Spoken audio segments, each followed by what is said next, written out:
وإن أوهن البيوت لبيت العنكبوت لو كانوا يعلمون. The weakest of homes is the home of the spider, if only they knew. And it's not just because of the web, but also for what happens inside it too.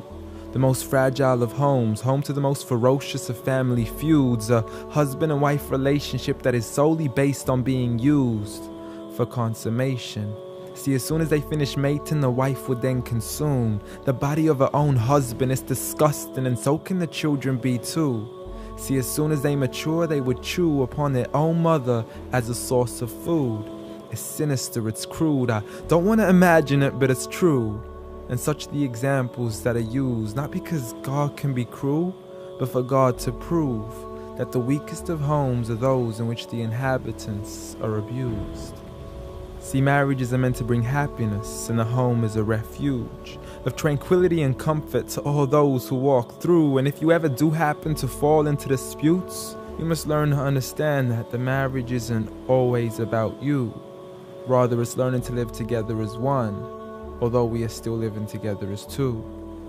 In a home where everybody knows that they belong, with love, kindness, and mercy, so we could all just get along, and there's no need for fighting every time something small goes wrong.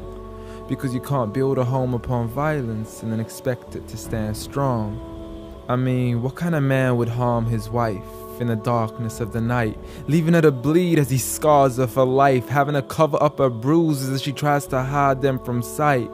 See, he's so focused on her responsibilities, but fails to realize that he also owes her rights. See, as a husband, you're meant to provide, protect, respect, guide, and guard her.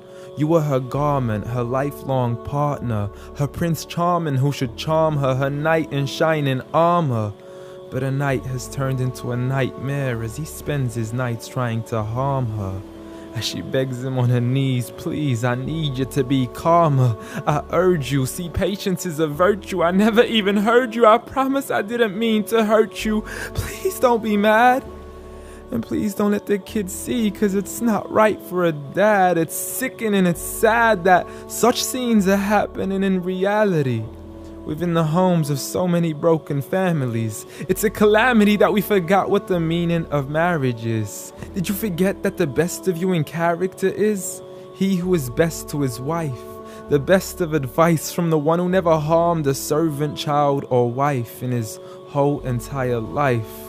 Muhammad sallallahu alayhi wasallam. He was the best of examples in how to treat a woman right. See, if his wife had cooked something he had liked, he would eat it, and if he didn't, he would leave it without expressing an ounce of dislike. He would even refuse an invitation to food until his wife had also received an invite, and he would help around the house too, just to make her workload light. He was the pinnacle of being polite. And he taught us that the strongest of men is not he who knows how to fight, but rather he who restrains his anger right at the moment of strife. So have patience, brother. I mean, you wouldn't allow it for your own mother, daughter, or sister. You wouldn't bear to watch another man punch and kick her, so the next time you even think to cause her trauma and hit her, you need to understand that she too is another man's mother, daughter, or sister. So dear sister, no human being deserves to live a life of violence alone. So if he doesn't treat you with kindness, don't live in silence trying to fight this on your own. Rather seek help from God first, and don't be afraid to then pick up the phone and let your people know that you are no longer willing to live in the weakest of homes. Violence against women? Islam says no.